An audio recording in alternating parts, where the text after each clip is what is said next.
Hello, y'all. Welcome back. It's Dr. Nicole Truesdale here. And as always, I'm your host and guide for my podcast, Abolitionist Dreamscape. So welcome. And it's episode 5, y'all. Episode 5. So I'm still here. If you listen and you still here, so we're still here together. Now, today I'm going to talk about kind of some musings that I've been having about community and who I want to be in community with and why I want to be in community with folks as I realize I'm slowly emerging out of this kind of hermit mode that I've been in for the past couple of years.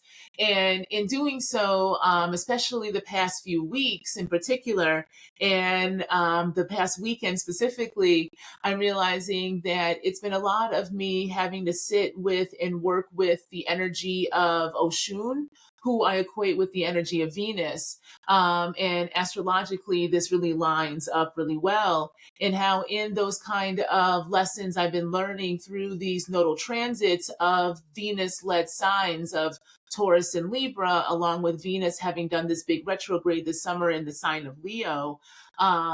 I can really understand now why I had to kind of be in an isolatory location in order to get real clear about who the hell I am, honestly and authentically, in terms of where I am in this point of my life, as a way to get clearer about then how I can be in relationship with others in a way in which I learn how to honor myself versus shrink myself. So I'm going to talk about all that in this episode, okay? Bring some astrology in, bring some spirit in, and mix and do a remix of it with kind of analysis through abolition, all right? Now, before I begin, I got to do some housekeeping and some shout outs. So, as always, I can only do this work in the public, create in the public, really. I don't even consider it work. I consider it's my creation. I can only do that through the support of those who have been supporting my work. So, first, I want to give a big shout out to my patrons. I have a Patreon, Abolitionist Dreamscapes, as well. I'll put it in the show notes, the link to that.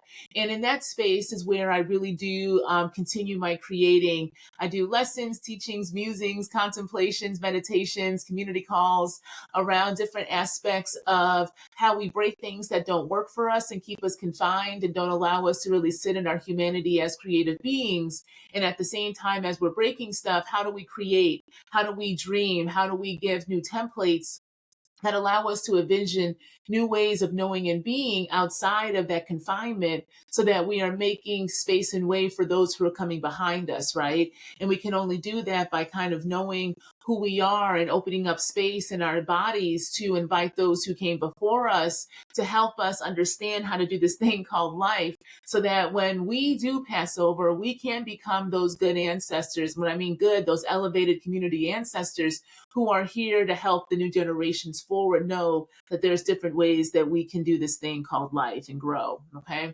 so I do all that kind of creating on the Patreon. So if you're interested in being a patron and supporting and engaging, go ahead and check out the link in the bio or the link in the show notes below. Okay, I also want to thank my donors. I've got folks who donate to my work in various ways. I accept donations through my Cash App, Zelle, PayPal, and Venmo, all Dr. Nicole Truesdale. And I really do appreciate that support because it allows me to, again, keep creating. I do a lot of content creating. I don't even consider it content creating. I just do a lot of teaching and kind of musings in the public on my TikTok and IG page. Again, it's all Dr. Nicole Truesdale. And it's through the support of those donors that allows me to know that both people want to hear what I'm talking about, but also, again, it gives me the time and space to continue to create. So I want to thank you all. And I also want to thank those who like and share and follow and comment on this podcast, because that means a lot as well. I know not everyone can financially contribute, but that is also contributing and showing support. So those who have been commenting, who have been liking, who have been sharing, that really does help me out a lot, especially on platforms like Spotify and YouTube and Apple Podcasts. It gets it in rotation, and that helps me eventually be able to monetize and gain sponsorship, which is something that I am actively pursuing and open to as well. So please continue to do so. And again, I appreciate all the support. And if you want to have a more intimate conversation with me, I am hosting a virtual, again, this is a virtual salon conversation for Black women, cis and trans, queer, and non-binary folks on October 15th, which is the day after the full moon in Libra, which is also going to be a full solar eclipse. We're going to hit eclipse season soon, y'all. It's fall time already. We're going to talk about, I'm going to have a host of virtual conversation talking about abolition, astrology, and the ancestors. Because in this eclipse season, in this fall season in particular, when this energy, this kind of chaotic energy is really asking us to do these massive pivots in our life, that's when the veil is the most open, and that's when we can start to hear the dead even more. But we really can't understand and decipher and know what they're talking about if we're also not in our bodies and hearing ourselves. So we're going to talk about all of that as Black folks together in this virtual space, all right, and also create together. So again, that's October 15th. You can, I'll put the link in the show notes below, and you can also find more information out on my website, drnicoletruesdale.com, in which you can also book astrology readings for me there. You can book me for one-on-one coaching sessions in various ways. And also, I've got a form if you are interested in having me keynote a panel for you all, or a conference, or doing any kind of facilitation or consultation work. You can find more information out on my website there too. Okay. All right, y'all. So let's get into it. I got enough housekeeping and advertisements done.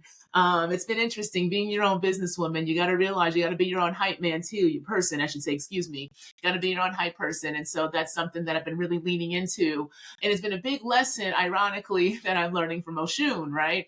So when I talk about this idea of coming out of hermit mode and how it's been really me engaging with the lessons of Venus, which I equate to the energy of Osun, this is what I mean. So Osun is the energy of the sweet waters, right? She is the energy of the river. She is the one who is the original feminine energy, the original feminine Erumile, which is the primordials of the Orisa pantheon. This is really superficial and history of Osun, okay? So I'm also going to preface that as well. But Osun represents love. She represents sweetness. She represents relationships. She represents the feminine. She represents part of the marketplace, because in the tradition of Orisa and Yoruba, it is the feminine. It runs the marketplace. So you can also equate Osun with money. And there's all of these types of lessons that one learns from her, and they can be lessons through sweetness or lessons through sorrow, but they're all trying to get us to come back into a more authentic sense of self. And the way we understand and honor self is by getting really clear about, again, what our pleasures are, what our desires, our needs, and our wants are. And I talk about this in episode 2 when I talk about pleasure a bit, but this is kind of a continuation of that conversation, if I'm thinking about it now. And the past few months, the planet of Venus has been having a big conversation with all of us. And again, I talk about this in a few episodes as well, because Venus is also the planet that rules love, money, relationships, and art and beauty. And Osun also does rule things like art and beauty as well, especially beauty.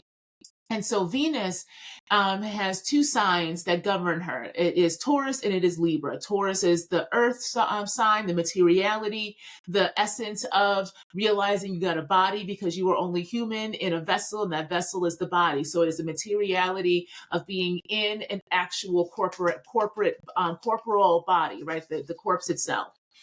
And then you also have Libra. Libra rules the air virgin, the more masculine, and that is the kind of justice parts of it, is the relationships, the duality, right? It is this idea of art through words, so poetry and the like, right? So you really get this kind of earth and air aspects of this understandings of love and money and relationship and the like, okay, and beauty.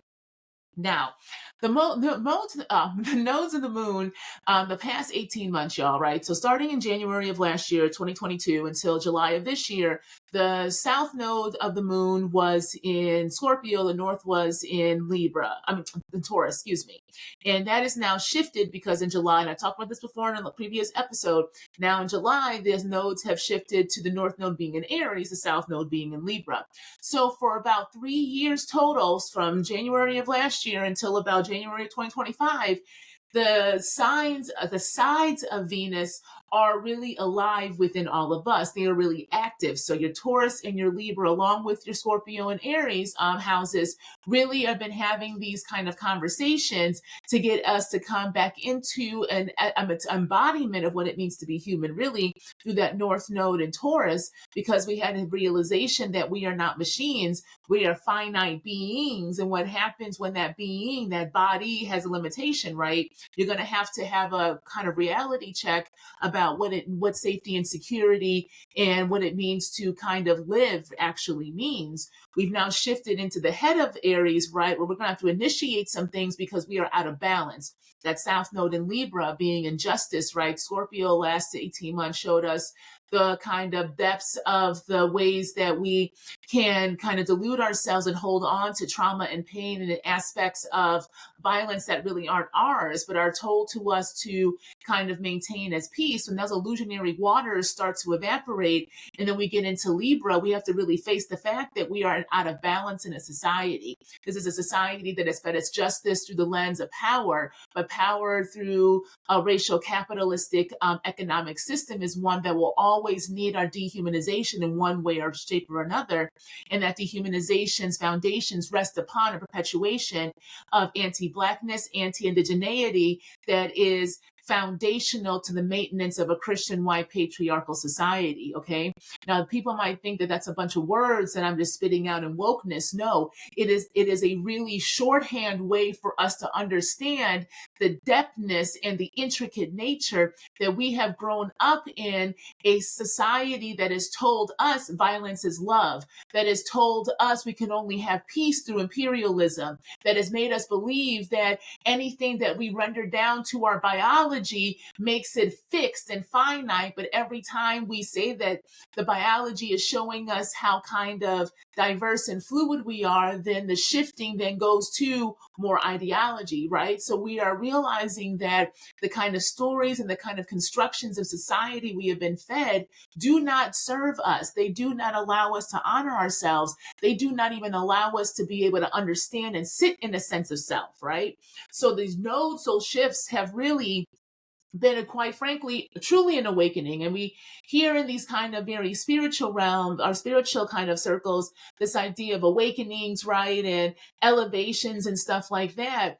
There is an awakening, but the awakening is not to elevate us outside of our bodies. As I said before, the awakening us is awakening to get us inside the body. Because again, you cannot get into your divinity until you get into your humanity. And you can't be in your humanity until you're in your goddamn body, right? And this is what Venus has really been shoving down our throats. And that's been having that conversation alongside the fact that we are still in the midst of a pandemic. COVID is still here and it's rearing its ugly head even more, right? Because we won't face the reality that the structures that we are in do not actually care about our care. They care about our production. So they will then shift the ideology, right, that they feed to us. They will shift the narratives around science and technology, all these things we've been fed to kind of fix us into the system, into the society, right? They then can easily ignore that or reinterpret it so that it keeps us believing that we can somehow outwit and outperform nature and the body itself. And that's not reality, right? So what happens when you believe your reality? And I ask this question a lot because it sounds really good, but then when you really sit with it and take the responsibility of sitting in your body and facing your reality and believing it, then it becomes really hard, if you're being honest with yourself, to continue to keep exploiting yourself in these systems in the various ways we are taught to exploit ourselves. And that exploitation is different because the exploitation differs depending upon how our bodies are read by this state, right? So it's our identities and how our identities collide in our bodies, and then what that means when it's read by the state and how it sorts us, right? And it sorts us by our identities and our abilities based upon those identities and how it can see us. All of those things are performances or conditionings that when you kind of start to question those, right? When you start to push back against those performances, when you start to ask yourself questions like, well, does this make any damn sense? How do we How do we go from having lockdowns in which we can be paid, well, most of us, I wasn't paid, but those who could, and I was really appreciative of those who could be paid to sit at home, right, and be with themselves. And things really did still keep going. And then now we're told that things are going to crumble if we don't all of a sudden go back to jobs that were going to require us to still sit on Zoom calls, right? None of that makes any sense. So then people start questioning, and the questioning allows them to see different possibilities and different understandings. And those understandings are things like, oh, real estate and corporate real estate, and how so much of people's businesses' assets are tied into their assets of owning property. Because again, we live in a capitalist society that base your kind of humanity and self-worth based on what you can own. So ownership, right? Everything and everyone can be property. So what happens when that property depreciates in value? Well, you got to get your value back, right? In order to get your value back, you got to get folks' bodies in the building that they don't really need to be in. It's not about them. It's about you, right? The you being the corporate body that then becomes the kind of power lens, right? See, we start questioning. When you get time to yourself and you can start to ask yourself certain things. And even when you don't want to believe yourself, when you have time and you sit with yourself, and your body then understands that it can go in a different direction, in a different speed and light, right? And it does so. It gets real hard for you to try to bring that body back into a performance, into an exploitation, when it has had a taste of what freedom could look and feel like, right? So that really is, for me, the kind of precursor that led us into these Venus moments, these Venus lessons that to me are really Oshun lessons in particular, in which for me, I had to really, being in my body the past 18 months really helped me figure out that I was gay as shit, right? And I've talked about this before in previous episodes, but for me, that coming out process started with those eclipse seasons back when the eclipse seasons were starting in Scorpio and Taurus. And again, I'm a Scorpio rising with the Taurus moons. This is my first and seventh axis. So my axis of self and my one-on-one relationships, how myself is seen and shows up in one-on-one relationships, right? This last 18 months, that was a complete transformation. I am not the same person. I can't even show up if I wanted to like I used to, because I don't even know how to, because my body won't let me. That's the embodiment process. I learned what it would feel like if I kept trying to give up parts of myself to others. I got sick, y'all. The last 18 months when I was with a former partner, so I got into a relationship, and this is not to disparage her at all. This is really more about my understanding of what that relationship taught me, situationship, whatever it was.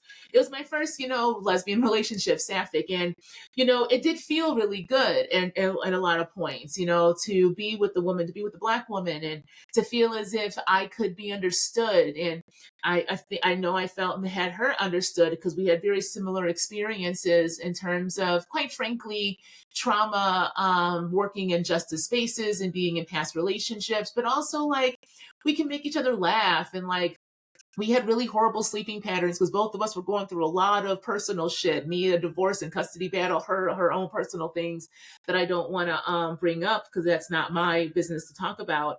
But so there was ways that, we'd be up at 2 or 3 in the morning, and we both like to smoke some weed. So she'd roll a blunt and we'd smoke some and talk and laugh, and watch movies and then pass out because we both owned our own business. And so it was winter, and, business tends to be a little bit slower. Everything was online for us. So there was a way that Venus, really Oshun there, was teaching me in that kind of hibernation hermit mode of transformation of this kind of first and seventh house is, who am I in my relationships? And it was just me and her. And when I didn't have my child with me, she was with me in my home. And I realized that when I didn't honor myself, my body got really sick, like for 3 months. After her birthday in January, for 3 months off and on, I was really, really sick. to the point in March where for 30 days straight, if I wasn't vomiting or having the runs, right, I was in the bed. Like it was bad. And at one point I realized, and I heard it, I heard my ancestors, right? This is when we start to lie to ourselves, y'all. I talk a lot about, do you believe yourself? Because I've had to do this work myself, right? And I will believe myself and still not act on the beliefs. Let me explain what I mean by that. So I was sick as hell for those months off and on because I wasn't honoring myself. I knew that I needed to be alone. I really did. I think I subconsciously knew that, but I was fighting that because I was also in a space where I had lost almost all of my so-called community. Folks that I thought I was friends with, the people that I had called my child's godparents, just we just stopped. They all kind of just fell off. Some very abruptly, and they hurt just as bad, if not worse, quite frankly, than my divorce. Friend breakups when you don't really understand why you're breaking up are awful. Because yeah, that's a whole nother episode to talk about. But then others, like when I wasn't in that hetero relationship with my ex, there was really nothing holding us together. Like I hadn't realized how many of my relationships have been built around me being in a relationship with the man, right? At all. And so, and then also me being attracted to men, or at least thinking I was, right? And so a lot of the community fell around. So I was kind of being forced, to have to get clearer about who I wanted to be in community with, but there was so much going on, plus trying to build a business, plus I was trying to, and plus divorce is not cheap, y'all, at all, like at all. And we didn't even go through the courts fully, you know, most of it was mediation and that shit was still not cheap. Anyway. Ooh, Charlie. The stories about that shit too. Anyway, the mediations, I will do an episode about that. The mediations and the way I had to deal with that racism, child, that's a whole other thing, but let me not keep going off track. So, you know, there was a time I was scared, y'all. I was lonely and I was going, and my whole life was upended, right? So there was a way being with her, at least I felt like I felt I felt human a little bit. Like I didn't feel like I was this foreign alien by myself sitting in a home back at home in a city I hadn't been in since I had really been 17. And here I am, was 41 at the time, trying to figure out who the hell I was and what I was doing, while also building things in the public, because one thing I did at least know was that I was a goddamn creative and I wanted to talk. I did know that. And that shit kept my sanity, and my Patreon kept my sanity. And I really do mean that. Being able to come on the microphone and talking and teaching, but not even teaching. Sometimes I felt I was preaching, like I had spirit in me and my own sense of spirit, right? Just coming out and expressing in ways that I've been wanting to for so long, but felt like I couldn't because of the goddamn institutions that are basically nothing more than fucking plantations, right?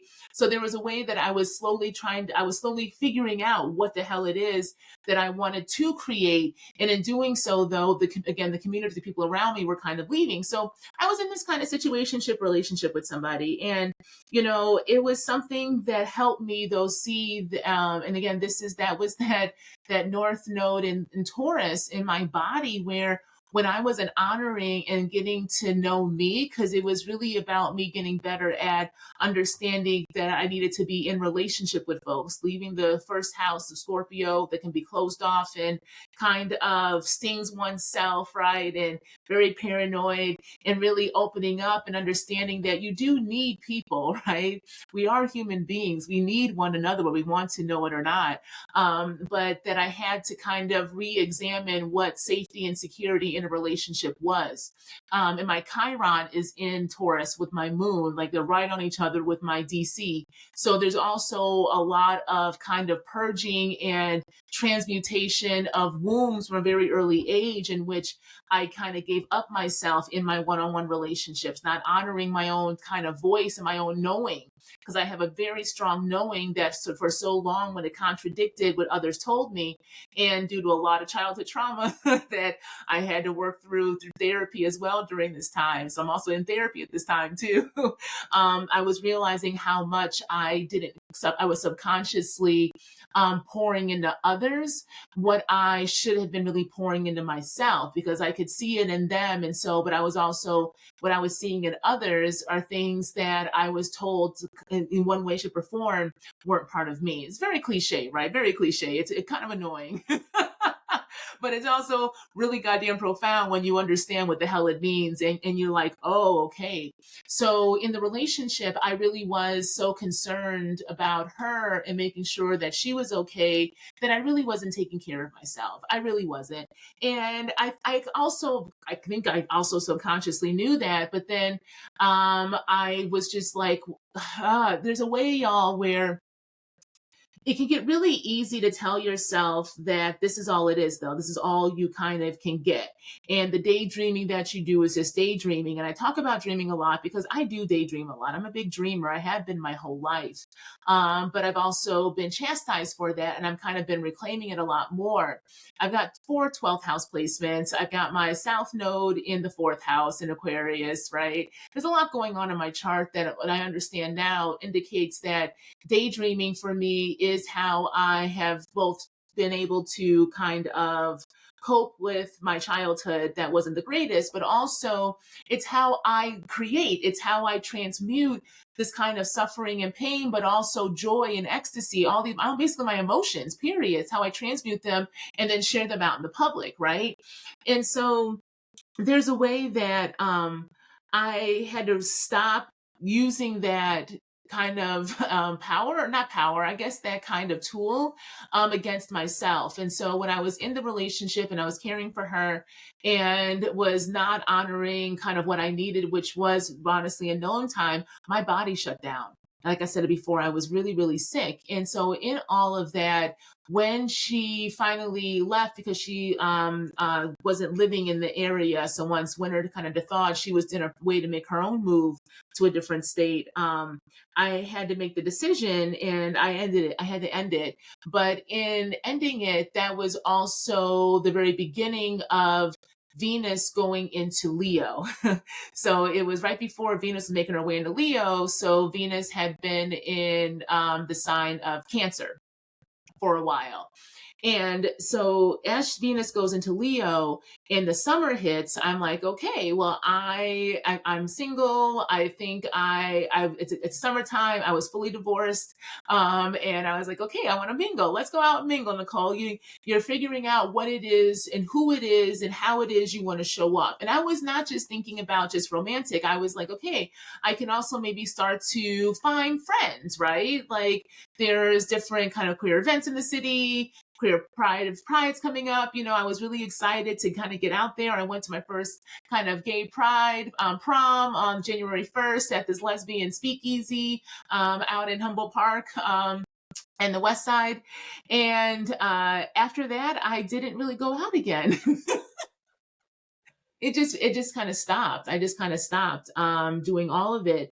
And it was because I realized I wasn't really sure what I wanted to do or where I wanted to go, because I didn't have the same tastes anymore. And so the minute Venus went retrograde in Leo, which is my 10th house is reputation and career and stuff like that, and legacy, there was a kind of internal essence, an internal kind of voice having me really go back into myself and start to question, okay, if you are really committed to figuring out who you want to be in community with, Nicole, then who the hell are you? Like, what do you actually like? What do you want? Do you even need a bunch of people around you? Like, is the idea of community that you are even talking to yourself about, Nicole? Like, is it about, and I don't talk to myself in the third person. I'm just trying to get you to understand what I'm talking about, okay?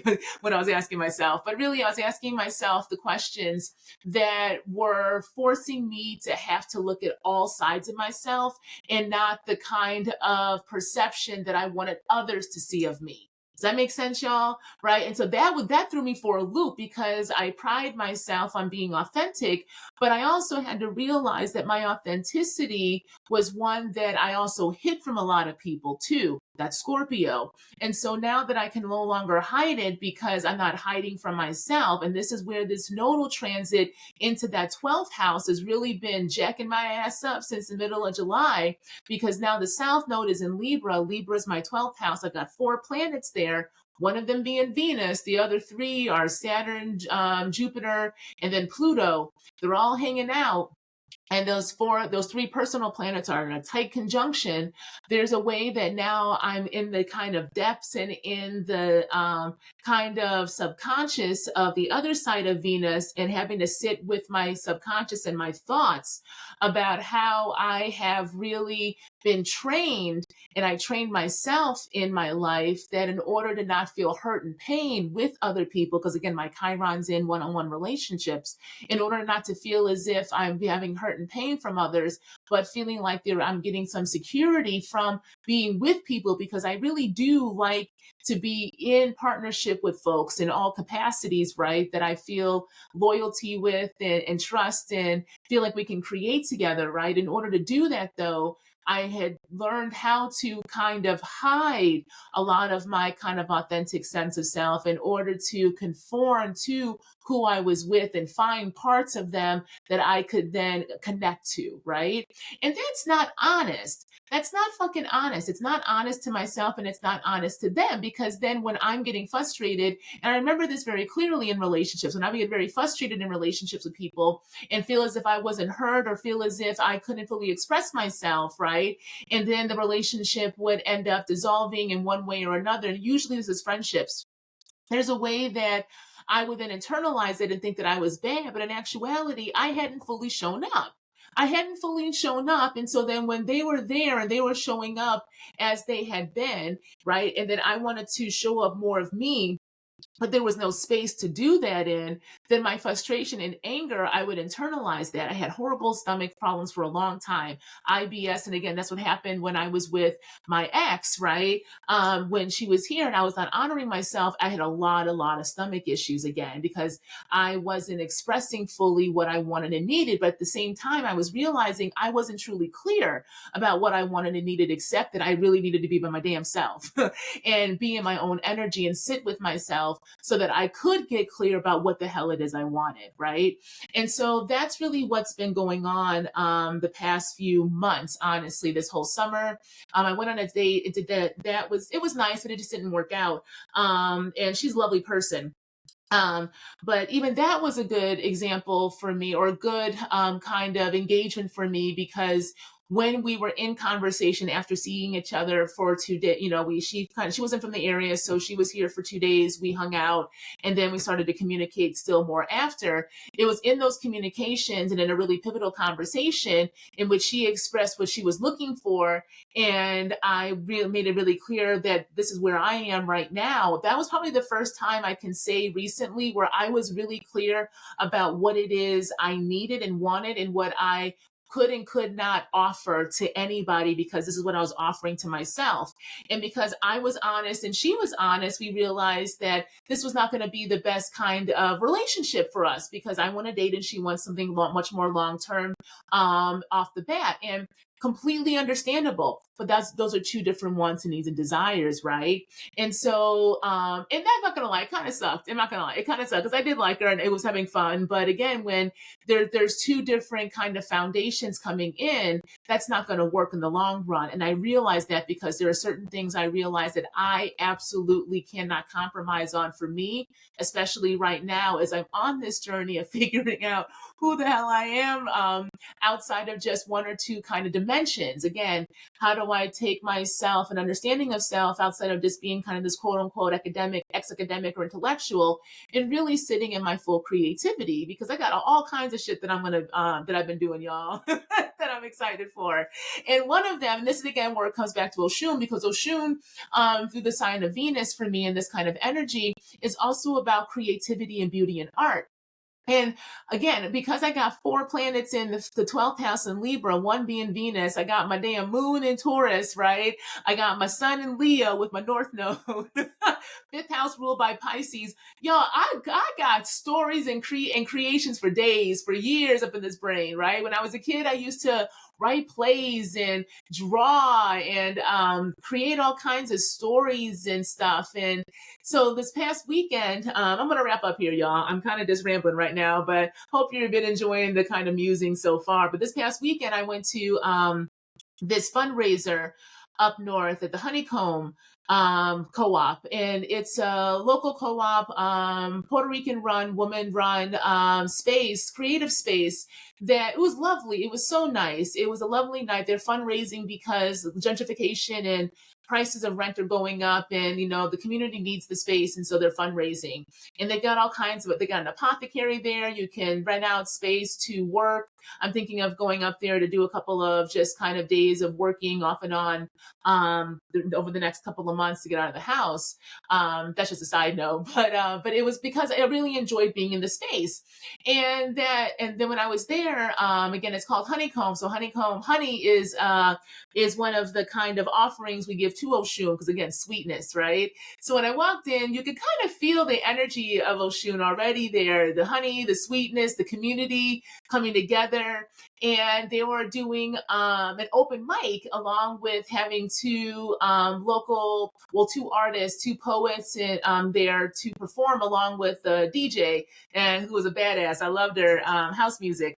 And so one of the women who came up to do the spoken word was a woman, Boricua woman, and she wanted to honor her wife. And at first, I thought her wife had passed, but she wasn't. Her wife was just at work. But she loved this woman, and she just wanted to invite her energy into the space. And she was like, "I'm not a poet, but I wrote this poem for my wife." Y'all, it was the most beautiful thing that I could hear, that I needed to hear. And it was a poem that she said that she wrote because when she went to her babalawo, her padrino, she asked Oshun for a partner. And her partner, and then her partner appeared. And so they both went to their padrino, because they both had the same godfather, I guess. And when they asked Ifa about their relationship, Oshun came down and said that this was a gift, that she was a gift for her wife, because her wife really had sacrificed and had shown that she was committed to loving herself, and so therefore she can make space and receive the love of another who could fully care for her. And then she gave this poem about basically how much her wife loves her and how much she loves her wife. Y'all, it was beautiful. I'm a romantic ass heart. That shit melted me, and I said, that is exactly what that is what I'm talking about with the relationship. That is the bar for me, right? And then it hit me, right? It hit me how much I loved the open micness. I loved the two poets who came after, and being in the space and just seeing that community. I realized how much I wanted to be on the stage, but I didn't know what I was going to say. So I didn't get up there, right? But I realized that there was a internal fight in me of this one, like, oh my God, I could never do that. That got really calmed down by this other part of me that came out like, yo, I want to do that, right? And so I realized that was Oshun's energy. And this was kind of as Venus was going direct. So in my 10th house of Leo, right? And I came home, and as I was driving home, a bunch of kind of ideas for poems came to me. And I was like, wow, I haven't written poetry in years. Because, I consider myself a poet who don't write poetry. I love me some poetry. I am a sappy bitch. When I'm with a partner and I love them, like I want to be in bed with smoking a blunt, wrapped in rose petals while I'm reading you poetry, and we listening to a record play. Okay, like that is literally that is literally me, right? And so being in that space and literally having it called Honeycomb, having Oshun be there through her daughters, right?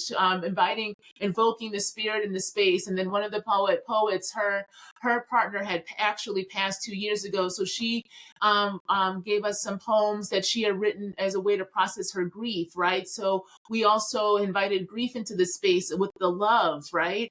And it was really telling because I was so grateful as well because Friday was also the feast day of Oshun in Lukumi in Ocha.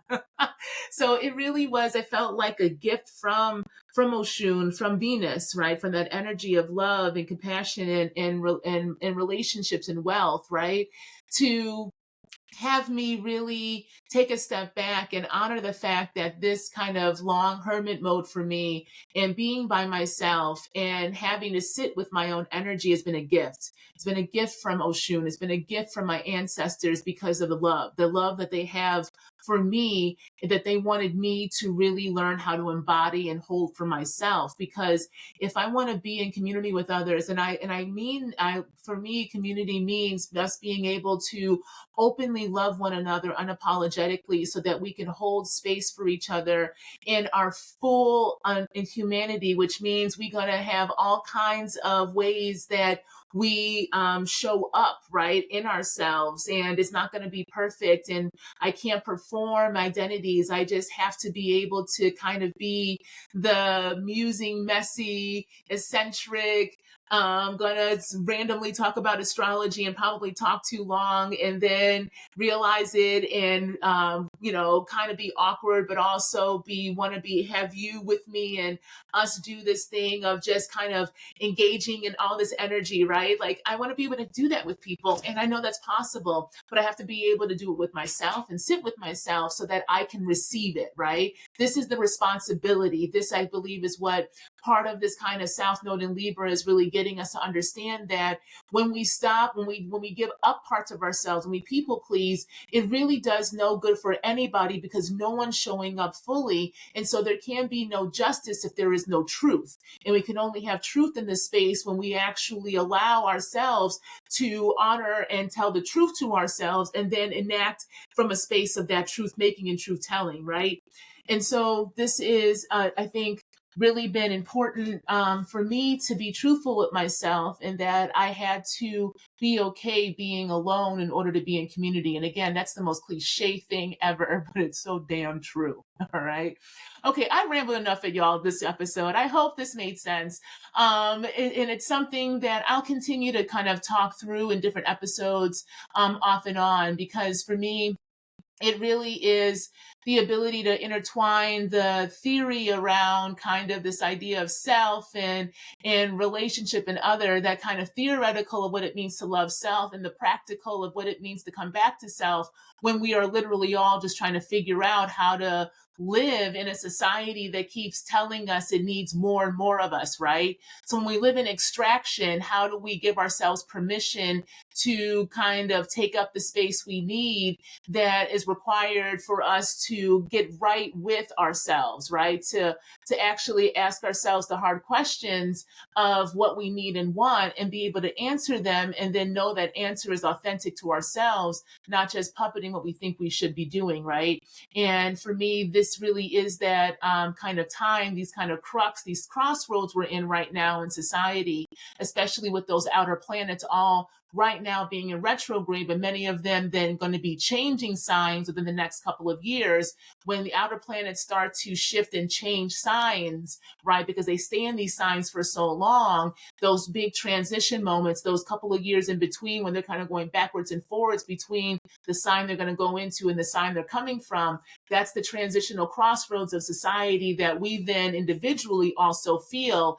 And when we're at those crossroads, that's when these kind of hermit modes, kind of internal processes, these type of really deep self-reflection, societal reflections, the kind of bifurcation of big issues that we're seeing across the board, right? Of having these whole so-called debates around people's humanity, those all come to the forefront, right? In order for us to ask the questions of what the hell we actually really want, who do we believe in, why, and where are we going to go? So again, if you want to continue to keep dreaming with me, please check out the show notes below on how to do so. And on October 15th, with Black women, queer, non-binary folks, I'm going to be talking a lot more about this with folks and really getting into what it means for us to be at this crossroads right now in society and what the astrology can teach us about how we can truly have an abolition that involves and invokes our ancestors in ways that brings us peace. Because what does justice for our ancestors really look like in the present day, so that we are laying the foundations that not only allow the future generations to have true justice in the present, but then we're making space so that when we become the ancestors, we can also provide that messaging for those who come after us, because we have done the work in the flesh, in the mundane, to take that to the sacred places. All right. So I'm going to leave you there again.